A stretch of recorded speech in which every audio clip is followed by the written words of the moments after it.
پریشانی میں درود شریف کی کثرت کیوں؟ حضرت مفتی محمد تقی عثمانی مدظلہ نے ایک واعظ میں فرمایا کہ ہمارے استاد محترم حضرت ڈاکٹر صاحب رحمہ اللہ نے ارشاد فرمایا کہ جب تم کسی مشکل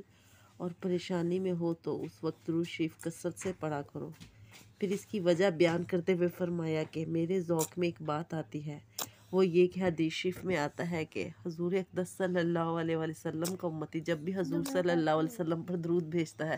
تو درود شریف حضور اقدس صلی اللہ علیہ وآلہ وسلم کی خدمت میں فرشتے پہنچ جاتے ہیں اور جا کر عرض کرتے ہیں کہ آپ کے فلاں امتی نے آپ کی خدمت میں درود شریف کا یہ ہدیہ بھیجا ہے۔ اور دوسری طرف زندگی میں حضور اقدس صلی اللہ علیہ وآلہ وسلم کی سنت یہ تھی کہ جب کبھی کوئی شخص آپ کی خدمت میں کوئی ہدیہ پیش کرتا تو آپ اس کی مکافات ضرور فرماتے تھے یا اس کے بدلے میں اس کے ساتھ کوئی نیکی ضرور فرماتے تھے۔ ان دونوں باتوں کو ملانے سے یہ سمجھ میں آتا ہے کہ جب تم حضور اقدس صلی اللہ علیہ وآلہ وسلم کی خدمت میں درود بھیجو گے تو یہ ممکن ہی نہیں ہے کہ سرکار دو عالم اس کا بدلہ نہ دے، بلکہ ضرور بدلہ دیں گے، اور وہ بدلہ یہ ہوگا کہ آپ صلی اللہ علیہ وآلہ وسلم اس امتی کے حق میں دعا کریں گے کہ اے اللہ، یہ میرا امتی جو مجھ پر درود بھیج رہا ہے وہ فلاں مشکل و پریشانی میں مبتلا ہے،